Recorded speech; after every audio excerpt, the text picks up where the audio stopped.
Hello, ladies and gentlemen. Welcome back to the channel. I hope your day and your week have been going very well so far. Week 6 of the college football season is officially upon us. The season is absolutely flying by. We've got a really great slate this week. A ton of great games, conference rivalries, ranked teams trying to prove themselves. And as always, guys, I've got some really great picks to go ahead and share with you. But first, as always, people, please make sure to go ahead and hit the subscribe button, hit that like button, and drop a comment down below. It helps the channel grow, and it really does mean a ton to us. With a new day and a new week comes some new opportunities to go ahead and make some money. Last week, I gave out 19 picks. I said to myself, Tasso, this week, you're going to go ahead and dial it back a bit. Well, naturally, I have 20 picks in this week's video to go ahead and share with you guys. Now, let me clarify. I'm not telling you guys to go ahead and make 20 bets for this weekend, but I wanted to give you guys a lot of variety in the picks. So I went through a lot of the games. I gave at least one pick for the majority of the bigger time matchups. Some of the games I even gave 2 picks for, but I wanted you guys to have options to go ahead and tail for this week. So when people make comments down below and they say, how come this guy gives out so many picks? You can't win with so many picks. I want to give the people plenty of opportunities to go ahead and make some plays this weekend. So 20 picks in today's video, a lot to get to. Very quickly, before we dive into this week's picks, a quick little recap of how we did last week. And I'll be honest, it wasn't the best week from us. Now, we did give out more wins than we did losses. A 10-9 week from us last week. Definitely our worst week we've had in a few weeks. We've been on a pretty good run lately. Last week was a little bit of a misfire, but still more wins than losses ultimately. 10-9 overall. A lot of rough misses there, but we're now 42-28 on the season. We did technically lose some units last week, but we are 42-28 on the season. Last week was okay. I think we can definitely do better, and trust me, we have a lot of options for going ahead and improving on last week's slate. So 20 picks coming your way right now.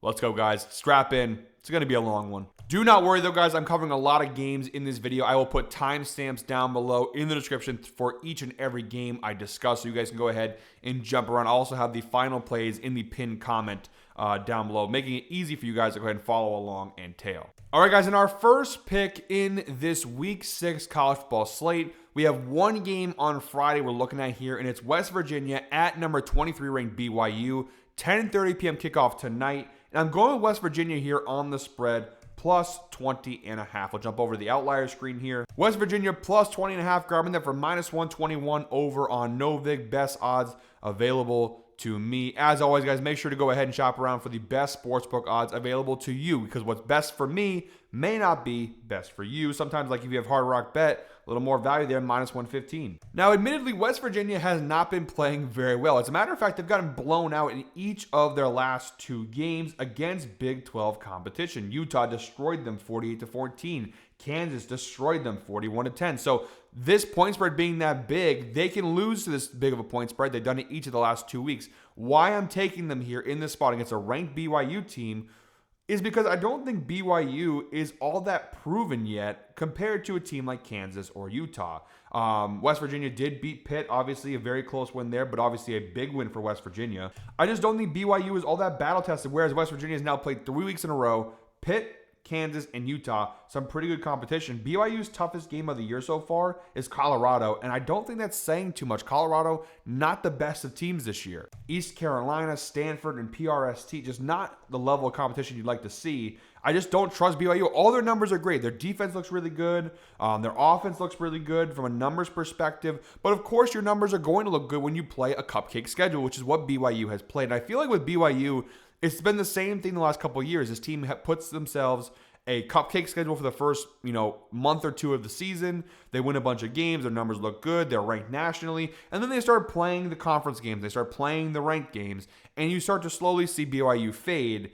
And it already started last week. They barely hung on and beat Colorado 24-21. To me, that's not good enough. They were 6.5 point favorites. They didn't even cover the spread in that game. Look at the strength of schedule here. West Virginia tied 61st in the nation in terms of strength of schedule. BYU 131st. This BYU team is not battle tested, not in the way that West Virginia is. So yes, although West Virginia has been losing these games by a lot, and they definitely have the capability of getting blown out, they've proven that this year, I do think West Virginia has the opportunity to keep this game within this number. I do think BYU will win the game. This West Virginia team has problems. They're not going to be fixed overnight. But a 20.5 point number, I just don't think BYU is good enough to cover that big of a number against, even though they're a struggling West Virginia team, this is still a Big 12 opponent with a lot of experience this year. Again, I think BYU does win this game. I think BYU is definitively the better team here. But ultimately, I think West Virginia is going to be able to keep this within the number. Their rushing offense being the key here. They have the 23rd ranked rushing offense in college football, averaging 216 rushing yards per game. The key to this game for West Virginia will be running the ball, controlling the clock. Now, BYU's run defense is ranked very well nationally, but again, how proven is that run defense? We will find out in this one. I think this is too big of a number for BYU here. Maybe they go in and cover and they embarrass me here, but I just think BYU has not proven yet this season they are worthy of this line. So I like West Virginia here, plus 20.5. I'll take the more battle-hardened team over a team that's played a cupcake schedule any day. All right, guys, next up we have Clemson at North Carolina, 12 p.m. kickoff. Now moving on to the Saturday slate. This game in the preseason probably would have had a lot more hype, but now you have a 1-3 Clemson team against a 2-2 UNC team. And despite Clemson's struggles and this being a pretty high point spread for a team that just can't win games outright, let alone cover the spread, I'm going with Clemson here, minus 12.5 against UNC. I'm grabbing that for minus 139 over on Novik. A little high in the odds department, but I did shave a couple points off here. The actual line itself is 14.5. I don't like that number. I took it down to 12.5. I think it's a little more manageable. At the end of the day, although Clemson has struggled, this is a good get-right spot for Clemson. Now, we said that before, but to be fair, there are other get-right spots. We said, oh, maybe Georgia Tech, maybe Syracuse. Syracuse pre-Angeli injury were actually trending in a pretty good direction, so that's a bad loss for Clemson. They should have won that game, but Syracuse is a tough team. They lost to LSU, ranked, Georgia Tech, ranked. Like their losses have been bad, but at least the teams they've lost to, two of them are ranked, and one of them, Syracuse, that honestly, if Steve Angeli stays healthy, they probably are heading in the direction of being a ranked team. Clemson is more battle-tested, like I just talked about with the last pick. Seeing a team with a tougher schedule, strength of schedule, to me is more important than seeing a team with a couple extra wins, but their wins are over crappy teams. North Carolina, there's nothing I've seen so far from this year that tells me they can hang in this game. Their only two wins, they beat Richmond and they beat Charlotte, not exactly the masterclass of college football. The two teams they played there are actually decent. By the way, both of them not exactly the cream of the crop either, although TCU does look pretty good this year. And UCF's been solid. UCF, they got blown out by 25. TCU, they got blown out by 34. Those are the two true tests they've been given this year, and both times Clemson lost in terrible fashion. I mean, UNC lost in terrible fashion, excuse me. Clemson, even their losses, their worst losses, that Syracuse game, but even like Georgia Tech, kept it within 3. LSU, kept it within 7, one-score games. I think Clemson still has a ton of talent. They've underperformed like a mother effer, but they've got a ton of talent on both sides of the ball. They have Dabo Swinney, who has got a lot of criticism lately, and rightfully so. I do think Clemson is still good enough here to beat this UNC team and cover the number. Both teams coming off of bye weeks. Hopefully, Dabo and Clemson took that time to make some adjustments, get a little healthier. We'll see how that goes. They have not covered the spread at all this year, but again, UNC not doing much better. I know it's crazy to say as a Patriot fan growing up, and still a Patriot fan today, but I don't trust Belichick anymore. There's nothing about this UNC experience with him that makes me think they can go ahead and A, win this game, but B, keep this game within a couple of touchdowns. I think Clemson, despite their struggles, should whoop UNC in this spot. Oh, and to add insult to injury, I'm pretty sure that UNC's quarterback is probably not playing. You look down below here, the injury report for the Tar Heels. Gio Lopez, the starting quarterback, is questionable with a right leg injury. He returned to practice, so we'll see. But even if he plays, obviously, some injury concerns there at quarterback for UNC on top of it all. So even if he does play, I still like the number. But obviously, that injury at quarterback just kind of helps my case here with Clemson. All right, guys, next up, we got a Saturday 12 p.m. kickoff. Again, Big 12 showdown between Kansas State and Baylor. And I'm going with the Bears here. Sick 'em Bears, minus 5.5 on the spread. Grabbing that for minus 116 over on Novik. Best odds available to me. There's nothing about Kansas State this year that leads me to believe they can A, win this game, or B, keep it close, like I just mentioned with UNC. This has been a struggling Kansas State squad, despite the fact they were supposed to be a really good team, and even some people were saying a dark horse college football playoff contender. Kansas State has not been that. They're definitely not a playoff team. Losses to Iowa State, Army, Arizona. They did come off a very big win versus UCF last week, which was big for their season, but Kansas State has not been all that impressive this year. Baylor, on the other hand, they had a rough loss to start the year versus Auburn, but they've kind of bounced back in a nice way with a big win over SMU, a big win last week versus Oklahoma State. They do also have that Arizona State loss in their back pocket. So a couple solid wins, a couple of close, tough losses. I don't think Auburn can call that close. But I have a little bit more faith in Baylor here in this spot than I would Kansas State. Looking at the matchup here from a numbers perspective, Baylor's offense is legit. This is the third best passing offense in college football. That's obviously very good. Now, Kansas State, they do have a pretty good pass defense, but I do think Baylor offensively should be able to get what they need from the passing game. And on addition to that, the rushing game has been okay for Baylor, not great, 71st in the nation, averaging just shy of 155 rushing yards per game. But this Kansas State run defense has been abysmal this year, a clear attacking point for Baylor here. If they can get the running game going, they got a pretty good matchup, and that could open up some things with the play-action passing. I think Baylor's offense is going to be too much for Kansas State's defense to overcome in this spot. On the flip side, where Baylor is weakest is their defense. Unfortunately, Kansas State offensively is not right now built to beat this Baylor offense. Now, if Kansas State can get the running game going, we could be talking about something here because Baylor's run defense has been abysmal this year, but Kansas State so far this year tied for 93rd in the nation with 140, just shy of 140 rushing yards per game.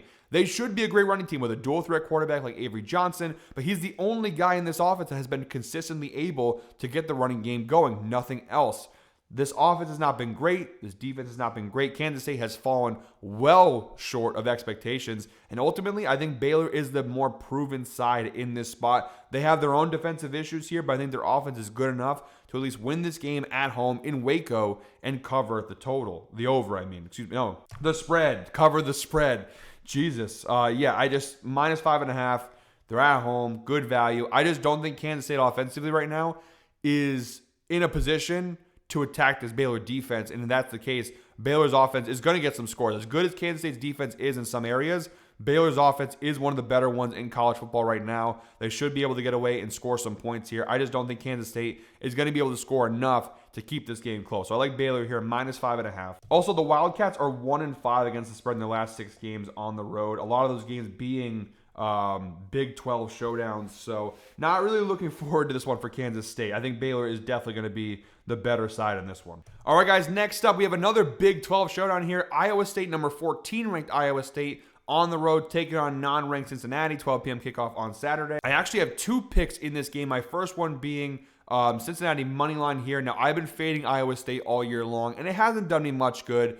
Is it right for me to fade them again here? Probably not, considering I've been burned so many times by Iowa State this season, but I'm going to keep doing it because I truly do not believe in this Iowa State team. I picked Arizona last week against them, thinking Arizona would be able to keep that game close, maybe even win the game. I was completely off on that one, but I like Cincinnati coming off of a really big win over Kansas last week. I think Iowa State has a lot of injuries to their defense right now, and that's going to be a clear advantage for this Cincinnati offense. Look at the flip side here. Look at Iowa State, though. They do have a top 20 scoring defense in the nation, but 52nd in passing yards allowed per game, 45th in rushing yards allowed per game. Their pass rush basically non-existent, and obviously the Cincinnati offensive line is very, very good. Cincinnati offensively has been very good this year. Bearcats are a top 25 passing offense in the nation. This matchup right there, the Bearcats passing offense versus Iowa State's passing defense, is the key pivotal matchup in this spot. But I just don't think Iowa State, with some of the injuries they have on the defensive side of the football, as well as some of just the general underperformance on the defensive side of the football. I know it's crazy to say for a top 20 scoring defense in the nation, but some of the inconsistencies on the defensive side, apart from the injuries, I think provide a very good matchup here for Cincinnati. They got a great offensive line, great passing attack, 3rd in the nation yards per play. On the flip side, although Cincinnati's defense also has some key weaknesses, they do have a very good run defense. I think it's going to be a pretty tight game, a very close game, but ultimately with the home field advantage and with the offensive, advantage, I think the Bearcats offense definitely has a bigger advantage than the Iowa State offense. I think Cincinnati should go ahead and win this game. It's going to be tight, it's going to be close, but I like the Bearcats a lot in this spot. And obviously something to avenge. They lost to Iowa State last year, 34-17, so a little bit of a vengeance point there. Cyclones have been pretty good. They've been pretty good on the road. And like I said, they have been winning a lot of games this year. They're undefeated, top 15 ranked team in the country. I've been burned by them many times this year, but I truly do think this is a bad position spot for Iowa State. Cincinnati's defense, their passing defense is very weak, definitely weaker than Iowa State's, but I just don't know if Iowa State's passing offense is good enough to take advantage of that matchup. This was last year's Iowa State offense. Absolutely, I would tail Iowa State in this one, but This is not last year's Iowa State offense. They do not have Jaden Higgins. They don't have Jalen Knoll. Those guys are gone. You've seen the passing offense is nowhere near as potent as it was last year. The running game hasn't been great. I just don't see a case for Iowa State here to win the game. I mean, I do, but I think Cincinnati has the stronger case ultimately. And my second pick from this game, I'm going with the over here, 54.5, which I'm grabbing for -125 over on DraftKings. Like I just mentioned, both of these defenses are not great. They have decent areas like Cincinnati, pretty good run defense. Iowa State, their run defense is okay. Their scoring defense in general is pretty good. But I think on both sides of the football, these defenses have weak points, specifically in the passing game. Okay, Iowa State's passing defense isn't great. The Bearcats' passing defense, pretty damn bad. I think you're going to see some points scored in this game. I think it's going to be close. It's going to be tight. But I think both teams will hover around 25 to 30 points. But the Bearcats ultimately will come through. Last year, it was 34-17. The total hit 51. So it was close. A few points off what this one is. And again, I think the Bearcats are better offensively this year. Iowa State isn't better offensively, but this Bearcats defense is just bad enough where I think Iowa State, as much as they've struggled a little bit offensively this year, they will be able to score some points in this spot. So I have Bearcats money line and the over in this one. Again, for -125, I think the over is a pretty good bet in this spot so far this year. For the Bearcats, 50-50 in terms of this over cashing. For Iowa State, you've seen some lower scoring games, but again, they haven't had, Iowa is not going to take advantage of that defense. Arkansas State, not going to take advantage. Last week versus Arizona, we did get pretty close to that total. The general over did cash last week, so I think Cincinnati's offense will be able to score some more here in this spot. Oh, all right, guys, 5 picks in. We got 15 more picks to go. This is a long-ass video, so I want to go ahead and give you guys credit for sticking around and watching. So, if you are watching today's video at this point, we are about to hit the 17-minute mark in today's video.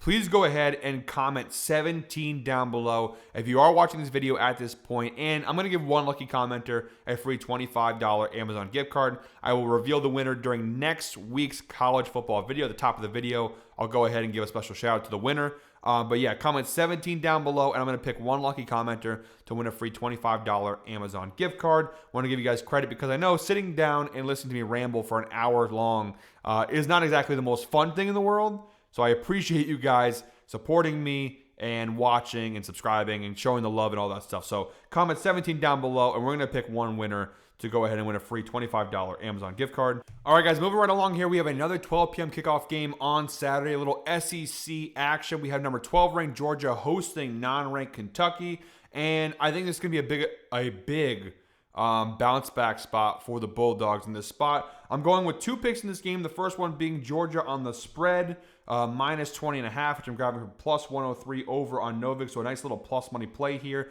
Depending on where you get it, you can get it for pretty good odds, -105 on FanDuel or ESPN Bet. So some pretty good value on this play. Georgia obviously coming off that tough loss versus Alabama last week at home. They get to stay home this week, take on a Kentucky team that's not bad. They actually did hang in pretty tight when they played Ole Miss earlier this year, but they're coming off of a really embarrassing loss last week on the road against South Carolina. So for both these teams, they're looking to bounce back and prove themselves. I just think Georgia's in a little bit of a better position to go ahead and do that. Yes, they lost to Bama last week in a really tight contest, but I think they can go ahead and lay a whooping here on Kentucky. Now, Georgia's defense isn't what it used to be, but their offense is pretty solid here for the most part. Gunnar Stockton, I know he didn't look great at times in the Alabama game last week, but I do trust him. This Georgia rushing offense also pretty damn good.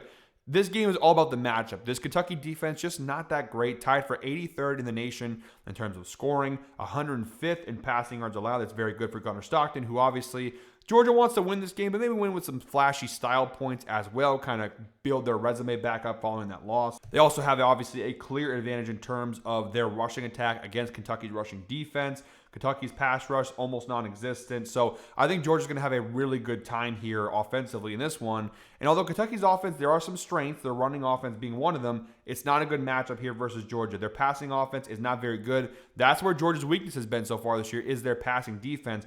Kentucky does not have the offense to go ahead and take advantage of that. I just don't think Kentucky will be able to score enough points to keep up with Georgia in this one. So you have a Georgia team at home coming off a tough SEC loss, looking to prove themselves in conference. Expect a big bounce back spot from Kirby Smart, Gunnar Stockton, and the boys.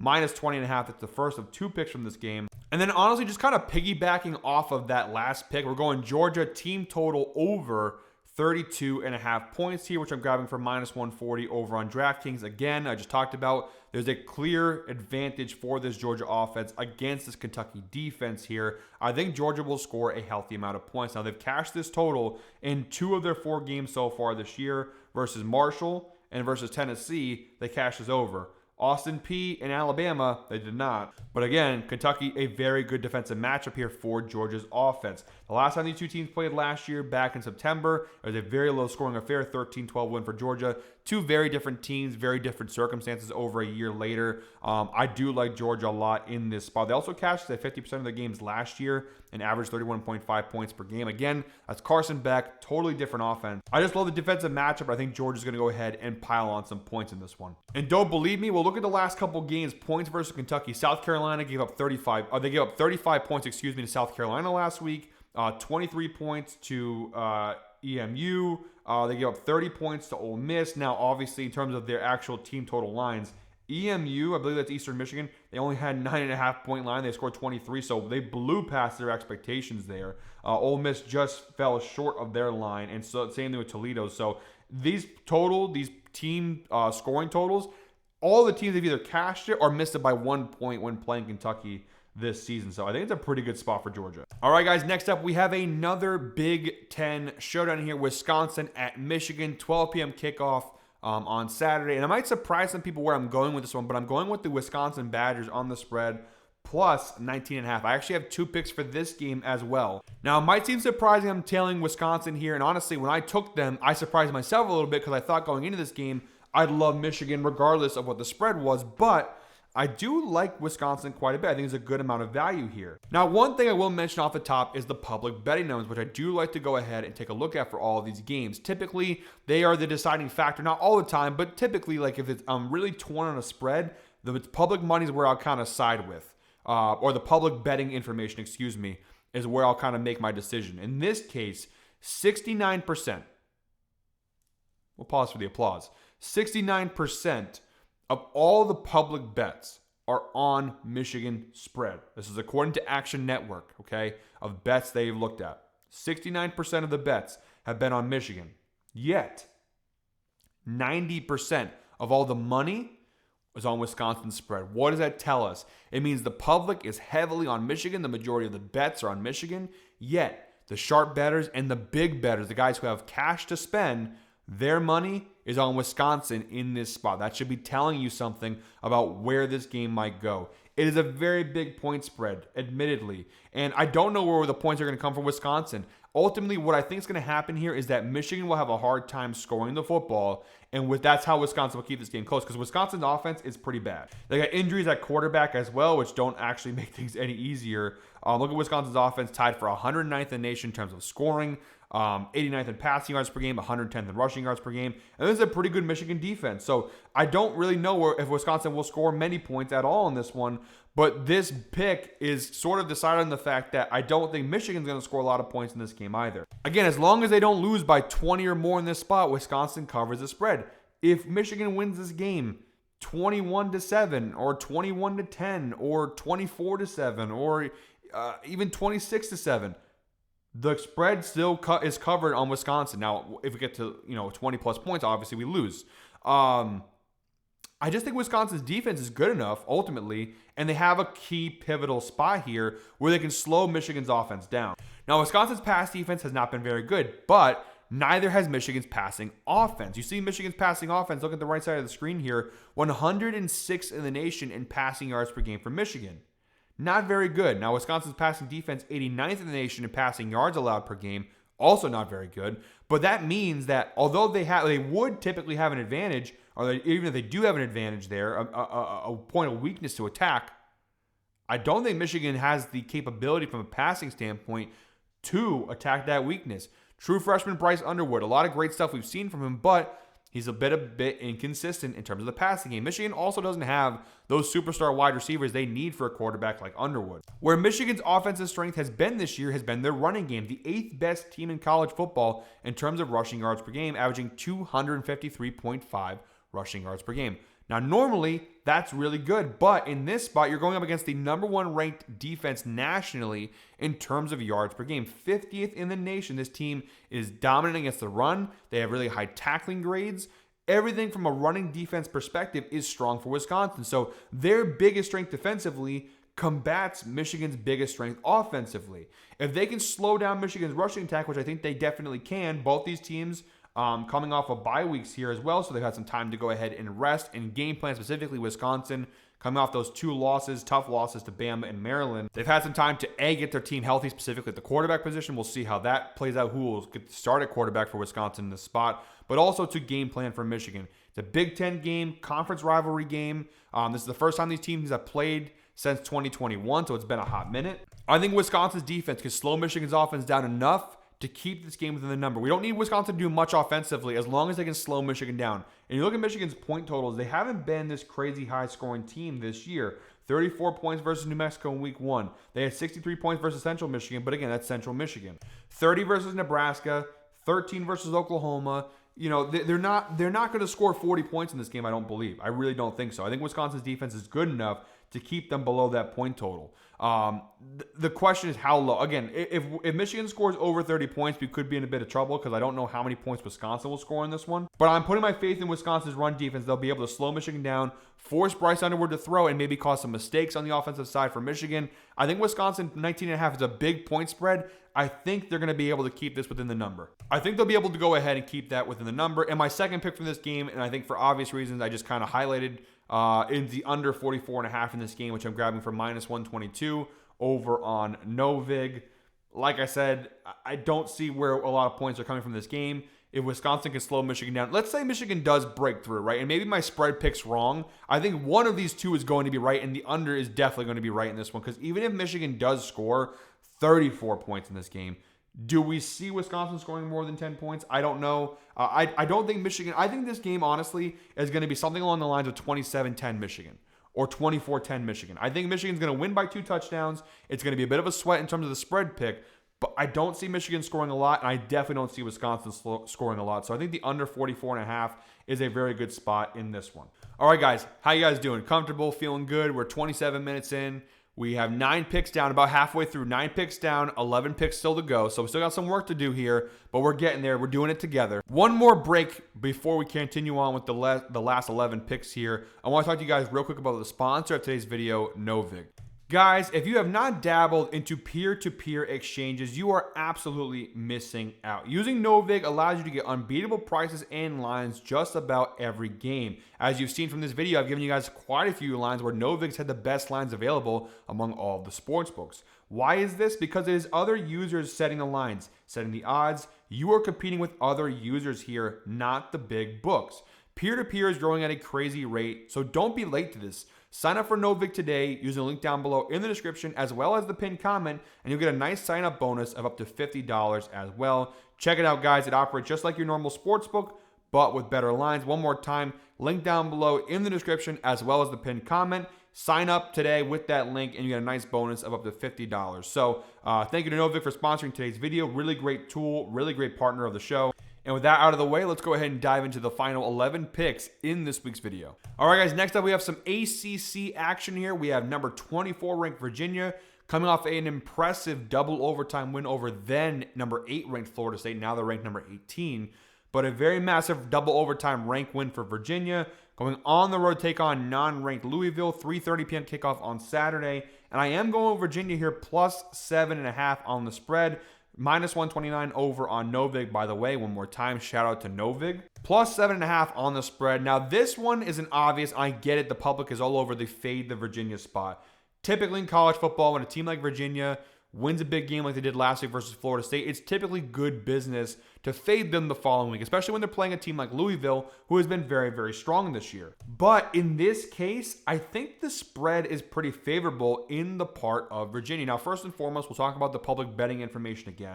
59% of all the public tickets, according to Action Network, are currently placed on Louisville, yet 73% of all the money is on Virginia. So again, we're telling you the public's on Louisville, the sharp bettors and the bigger sports bettors, the guys with some money to burn, they are on Virginia in this spot. And for plus 7.5, I understand why. First and foremost, 3 of the last 4 meetings between these two ACC teams has been decided by 7 points or fewer. So these games have traditionally been on the closer side. They've been one-score games. So again, plus 7.5, you're getting the value here. I also think these teams are pretty even. I don't think there's one team that's that much better than the other. Louisville, I think, is slightly the better team despite being non-ranked.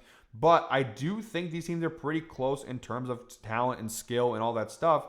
And so 7.5 point spread, a little high for Louisville here, even at home. Now, both teams have advantages, offense versus defense. For Louisville, it's their passing offense against Virginia's passing defense. You see a clear advantage there. On the flip side, Virginia's rushing offense against Louisville's rushing defense. You see a clear advantage there. Both teams are pretty good on both sides of the football. I mean, Virginia, their defense leaves something to be desired, but Louisville's offense isn't all that great. On the flip side, Virginia's offense is very good, and Louisville's defense is solid, but not great. I think Virginia's offense is that good, though, where they should be able to keep this game relatively close. And although Louisville offensively is a solid team, they don't really have a running game to speak of, and they do have a solid passing offense.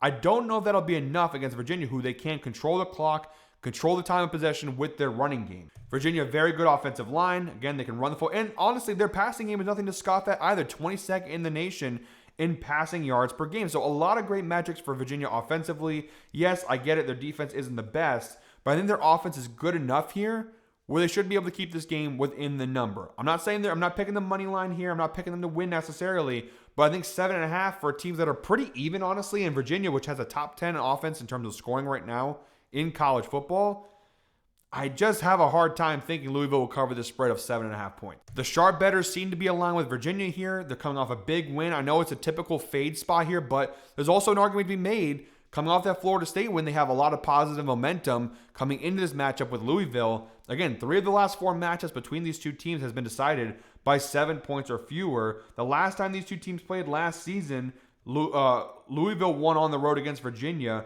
24-20. So again, Louisville won, but Virginia kept that game within the number. I think you could see a very similar outcome, something along the lines of 23-20, 27-24, something along those lines. But I think Virginia will keep this game within a touchdown. All right, guys, next up we have Boise State at Notre Dame. My Notre Dame Fighting Irish, 3:30 p.m. kickoff on Saturday. I'm going with the Notre Dame team total over in points, 39.5, which I'm grabbing for minus 150 over on FanDuel. Honestly, you could go a little higher if you wanted to. I think Notre Dame's going to score a ton of points. And honestly, the actual over itself, the general over for both Boise State and Notre Dame, is a pretty good bet.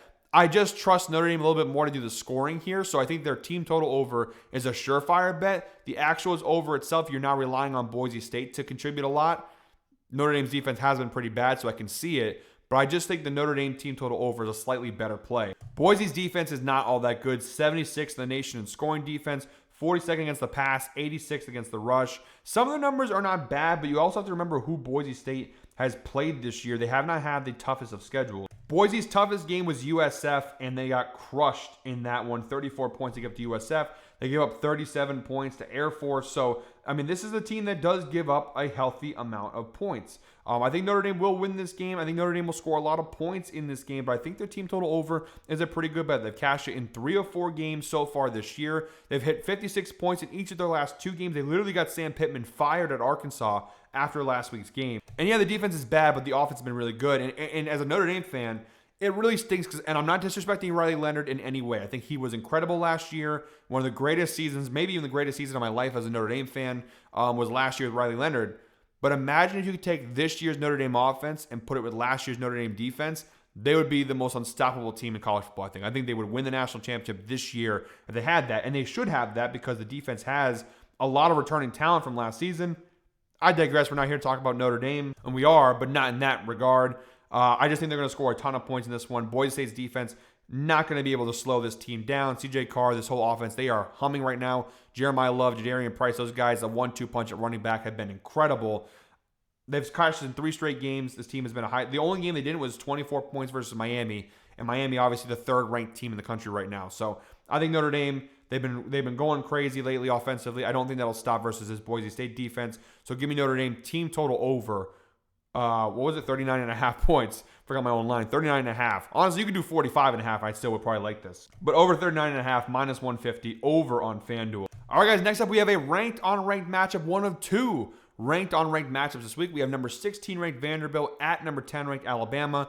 3:30 p.m. kickoff on Saturday. I'm not going to spend a lot of time on this one, or really any time at all, because I'm going to be doing 2 separate videos focused on these ranked unranked matchups. We're going to have our Clash of the Titans video for Vanderbilt, Alabama, and for Miami, Florida State coming out later today. So tune in for those. Subscribe to the channel. Don't miss out on those. I go, usually about 15 to 20 minutes, do a little deep dive on those games. I give you guys extra picks. I give you guys spread, totals, player props, other kind of stuff in there. So I'm not going to spend too much time here. If you guys want my deeper thoughts on Vanderbilt, Alabama, check out that video. But I'm going with the over 54.5 points here. Minus 126 over on Novig. Best odds available to me.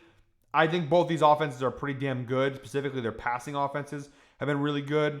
I think Alabama's going to win this game. I think Alabama will carry the scoring load. But I think Vanderbilt's offense is good enough.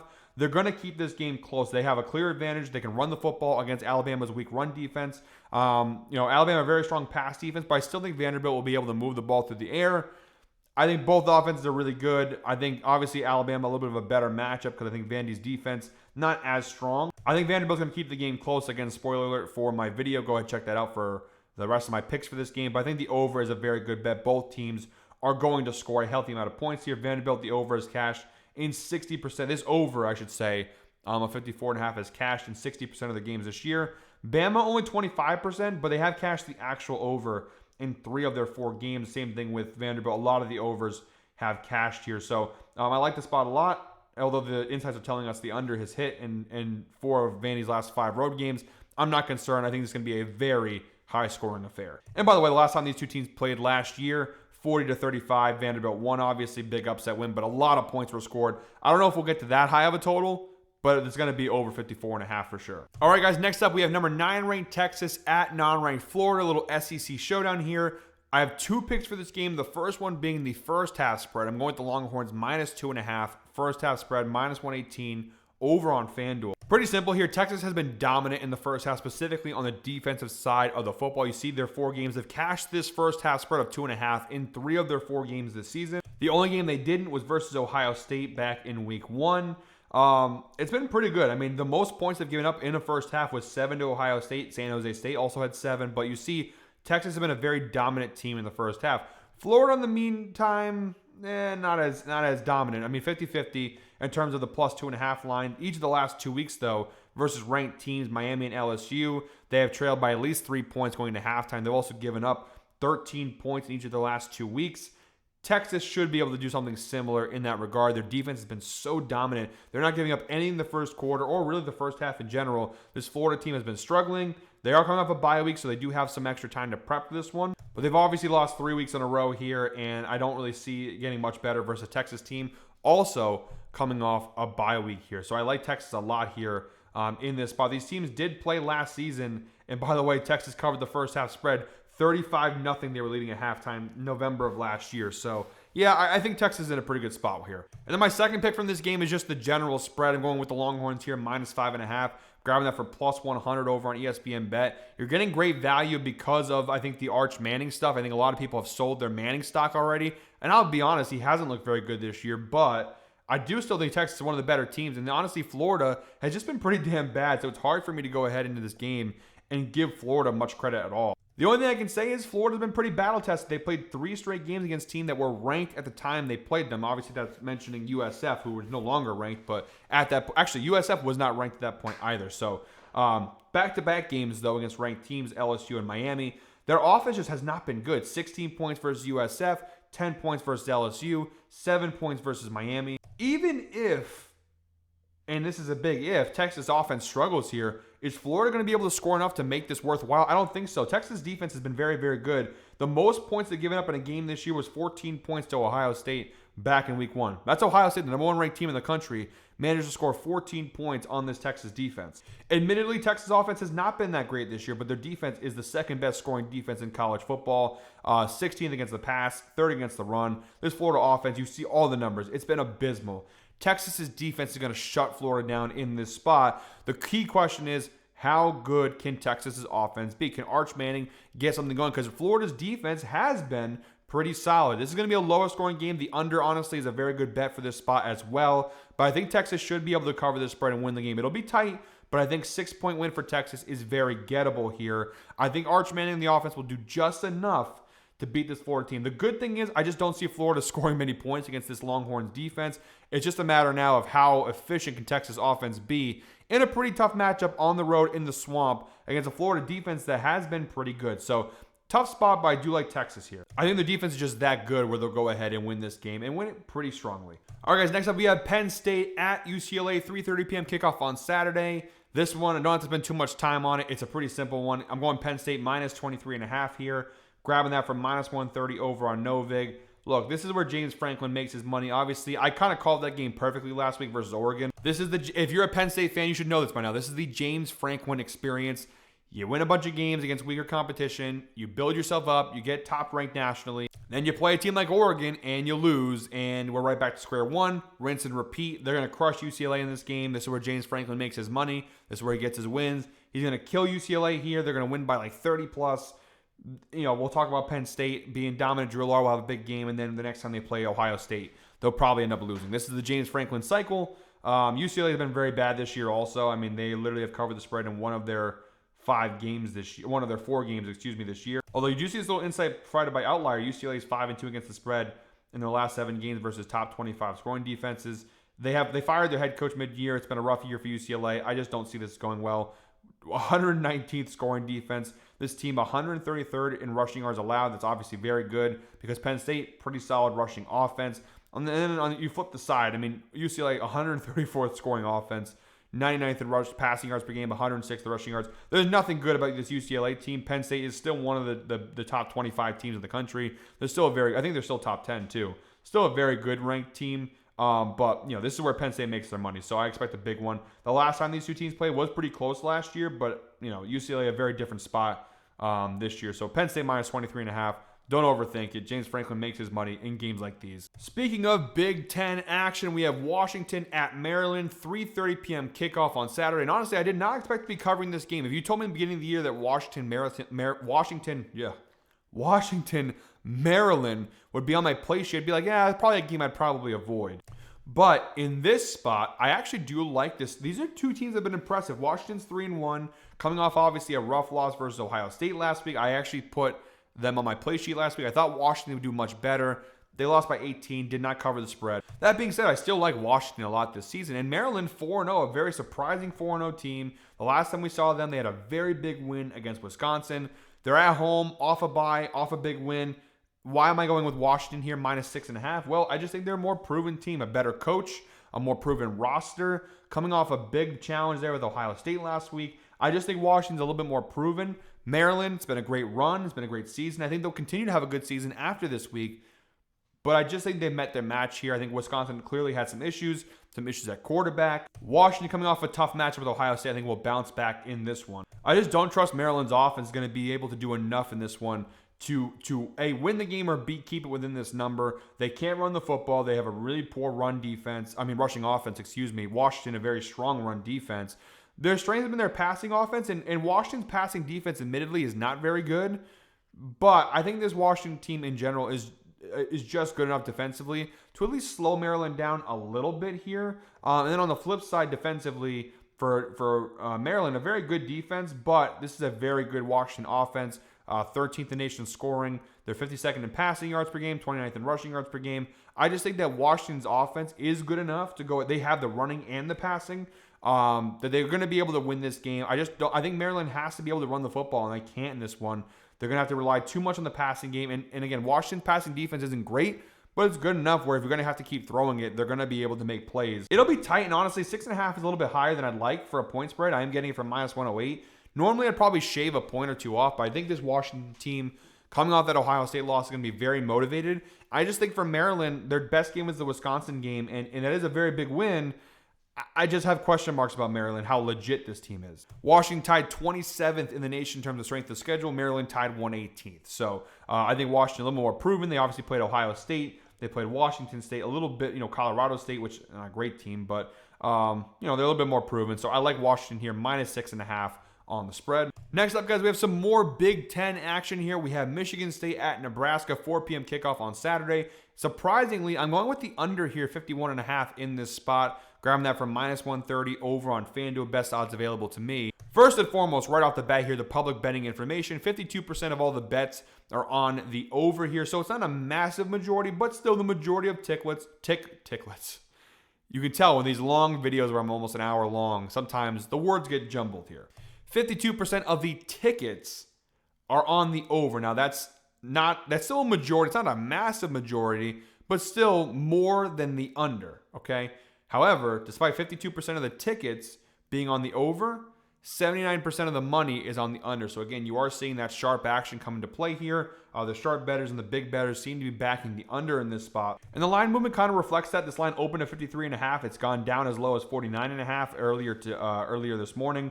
So you've seen people betting the under here. The bigger money, they're betting the under and moving the line a bit. Line got steamed down. Both these teams have been over teams, which is why this is a kind of a rough play.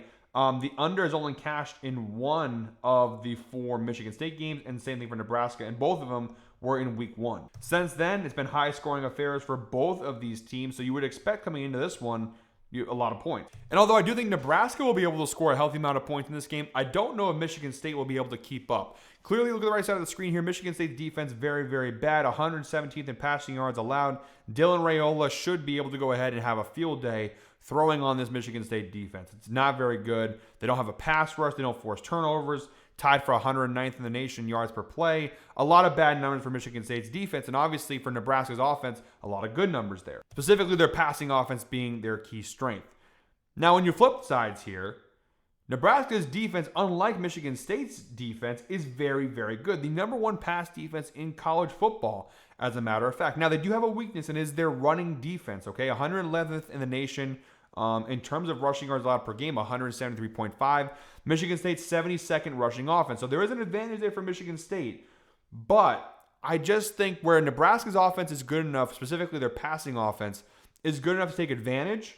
I'm not sure Michigan State's offense, despite them scoring a lot of points in their games, I'm not sure it's good enough to go ahead and take advantage of what is honestly all around a pretty decent, I would say strong enough Nebraska defense. These Big Ten battles typically are lower scoring to begin with. And you look at the Michigan State game, part of the thing is their defense gives up a ton of points. 40 points to Boston College. 45 points to USC. Now, the reason these totals have been going over is that Michigan State, 42 points versus BC, 31 points versus USC. They have scored a healthy amount of points in this one. Nebraska, kind of the same story. They have scored a lot of points in their matchup, but their defense has not given up a ton of points. 51.5 isn't that high of a total, but I think you could see a game similar to the Cincinnati and Nebraska game back in week 1, where I think Nebraska, now they lost that game, but I could see where like Nebraska wins this one, 30 to 17, something along those lines. I think Nebraska is clearly the better team. Their defense is going to be able to slow Michigan State down. It's a question of how much is Michigan State's defense going to be able to slow Nebraska down. I don't think it's going to be much. I think Dylan Raiola will get what he wants in the passing game. I just think Michigan State, whereas in previous weeks, they've been able to go ahead and also pour it on in terms of points, I don't know if they'll be able to pour it on in this one. Nebraska's defense is pretty stout, specifically against the pass. We'll see how that goes. But I just don't think Michigan State will be able to contribute enough for this over to hit. I think Nebraska will score a healthy amount of points here, but I do think that Michigan State will struggle to score against a pretty solid Nebraska defense. So I think the under, although it's not my favorite play of the week, the sharp action indicates it's a pretty good play. So under 51.5, that's my pick for this one. All right, guys, 3 picks left in today's video. Almost there. Next up, we have Texas Tech at Houston, 7 p.m. kickoff. 2 undefeated teams going head-to-head. One will get their first loss of the season here, unlike the NFL, which that Packers-Cowboys game pissed me off royally. I don't know how you don't have something to decide a winner. Ties should not be a thing. It should not be. And I'm a soccer fan. It's good for over there, not good for over in America. There should not be ties. I'm sorry. It's the truth. College football is doing it right. You just change the rules to college rules and just do it that way. Anyways, I digress. One team will go home with their first loss of the season here. And I think it's going to be Houston. Texas Tech minus 10.5. Grabbing that from minus 125. I'd like it better if it was 9.5, but obviously from a value standpoint, it's not worth it once you get to 9.5. Not only is Texas Tech 4-0, they have covered this spread of 10.5 points in all 4 of their games this year. Now, 3 of their games were cupcakes. They did crush Utah, though, 34-10. Their last time out, they are coming off a bye week in this spot as well. So I really like what I'm seeing from Texas Tech. Houston, on the other hand, coming off of a win over Oregon State, but a narrow win over an Oregon State team that is not that good. Texas Tech is rested, coming off the bye week, coming off of their last time out, a dominant win over a ranked opponent on the road here versus a Houston team that is 4-0. But again, a very weird win. They were 12.5-point favorites against Oregon State and barely hung on and won. I wouldn't necessarily call that positive momentum, and you're playing a Texas Tech team that is just absolutely dominant, really on both sides of the ball. Very strong offensively, the number 1 passing offense in college football, second best scoring offense in college football. Although Houston has a pretty strong defense, it's going to be a bit challenging here for Houston to slow this attack down. Their run defense in particular, not the best. And on the flip side, Houston's offense is not that great, and Texas Tech's defense is very, very good. Second best rushing defense in college football. Houston's strength offensively, if you want to call it a strength, has been their rushing offense, and that's going to be negated here. Texas Tech in all categories, very good pass rush, first in QB hits. Houston tied for 107th in QB hits allowed. A lot of great metrics for Texas Tech. I just don't see a way Houston wins this game. Even look at record versus common opponent. They both played Oregon State within a couple weeks of each other. Texas Tech beat them 45-14. Houston beat them 27-24. That should tell you all you really need to know in this spot. I think Texas Tech is the more dominant side. They're a little bit more proven too. They have that Utah win in their back pocket there. I think Texas Tech is a powerhouse this year, and they're going to crush Houston in this one. And one last point on this play: the Texas Tech Raiders are 5-0 against the spread in their last 5 games on the road, crushing. And look at some of the games they've played. This goes back to last year: Utah, Iowa State, TCU, Arizona, some pretty good Big 12 teams in there they've taken care of, and that's a 12.5. So we're getting a 10.5. Pretty good value here for Texas Tech. All right, guys, our second to last pick here. This is another one I don't have to spend much time on because I'm going to do a separate video dedicated to this game. We had number 3 ranked Miami at number 18 ranked Florida State, 7:30 p.m. kickoff on Saturday. And I'm going with Miami on the spread here, -3.5. I'm grabbing that for -117 over on Novig, best odds available to me. And like I said, I'm not going to spend much time here because I have a whole video I'm doing that's going to be dedicated to this game.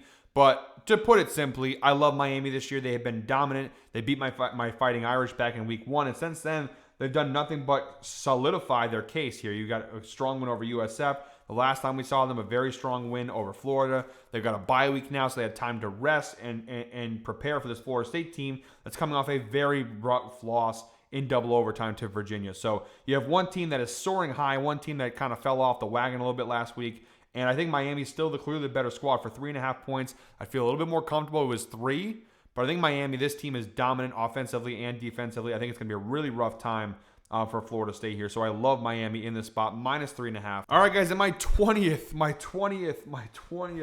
and final pick in today's video. God, that's a lot of picks, but you know what? It's worth it, and I hope you guys enjoyed this. And you got plenty of opportunities. How many games did we cover here today? Let's see. 1, 2, 3, 4, 5.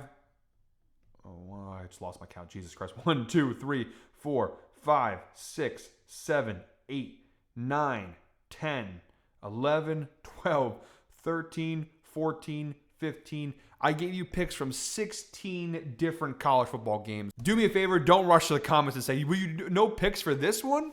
There's 16 picks. Sorry to the UCF fans out there for UCF. I think are they playing Kansas this week? I think UCF was playing a pretty good game this week. I forget who they're playing, but I know there are a couple other games I didn't do, but we covered 16 games, guys. We covered a lot here. There's a lot of options to go ahead and tail. But our final pick, Colorado at TCU, a little Big 12 matchup here, 7:30 p.m. kickoff.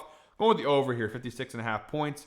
-130 over on BetMGM is what I'm grabbing it for. Neither defense is particularly great, but obviously the key matchup here is TCU's offense against Colorado's defense. Colorado defensively has been a mess this year. They're supposed to be pretty good. They're not. TCU, 12th best passing offense in the nation. They're going to take advantage and throw the ball a healthy amount on this Colorado defense. TCU will probably handle most of the scoring here, but Colorado's offense, they're not very good. But, you know, TCU's defense neither isn't that great either. See 112th in the nation passing yards allowed. Colorado should be able to score a little bit through the air here in this one. Again, I think it's mostly going to be TCU scoring. I think TCU will score somewhere in the ballpark of like 35 to 40 points here. And then it'll just be on Colorado to add a little bit to that total. This line has cashed in 3 of the 4 TCU games so far this year. They have been higher scoring. You see in some of the games where it's closer competition, like SMU 35-24, Arizona State, they lost 24-27. I think that SMU game is a pretty good comparison to what this game could be. TCU scoring somewhere between 35 and 40 points, and Colorado adding somewhere between 21 and 24 points. I don't see why they shouldn't. 21 points versus BYU, 37 versus Wyoming, 20 versus Houston, 31 versus Delaware, and 20 versus Georgia Tech. They've scored at least 20 points in every game this year. They should be able to score at least 20 points here. Again, 35-20. Well, actually, no, 37-20 would get us the over. Again, I think some variation of that will get us there. I think TCU will score a healthy amount of points, and Colorado will score at least 20. So as long as they score at least 20, we should be good to go here. For minus 130, I think the over is a pretty good play. All right, guys. Hour-long video, just about an hour-long video in the books. That is it for me today, thank God. Thank you very much, as always, for watching. One more time, please make sure to go ahead and hit the subscribe button, hit that like button, and drop a comment down below. Make sure to check out the 2 Clash of the Titans videos. They'll be coming out after this video is released. We have the Alabama Vanderbilt video and the Miami Florida State video coming out later today. So make sure to check those out, as well as the rest of our content here on the channel, NFL, WNBA, MLB, all that good stuff. Thank you very much, as always, for watching. Hit the subscribe button, hit that like button, and drop a comment down below. We'll see you back here next week with some more college football picks. Hopefully, I smarten up and do less than 20. Maybe next week we'll end up doing 25. Who knows? But until then, guys, I hope you're all winners. Enjoy week 6 of college football. And more importantly, let's go ahead and make some money, baby. Let's go.